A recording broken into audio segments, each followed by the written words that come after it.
Good morning! Mananghalian tayo guys. Actually, almusal tsaka pananghalian ay iisa lang. Kaya ito, with coffee. Luto ako lang din ang kakain. Nagluto ako ng adobong manok. Patsamba ang tawag nito. Pero adobo to kasi kulang sa ricado. Pero masarap siya. Kulang lang sa ricado. Ayan. Malakas ako kumain. Pero ang payat ko, gusto ko tumaba, kaya lang hindi talaga ako tabain na tao. Ayun. Mabilis kasi ang digestion ko. Kakain ako, tapos ilalabas ko din yun. Yan guys. Mananghalian tayo. Mag-isa lang ako sa bahay. Ako lang ang kakain yan. Alam mo kasi,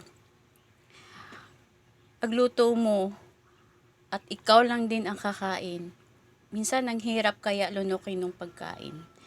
Kaya lang, tiniis ko. Ayun, oh.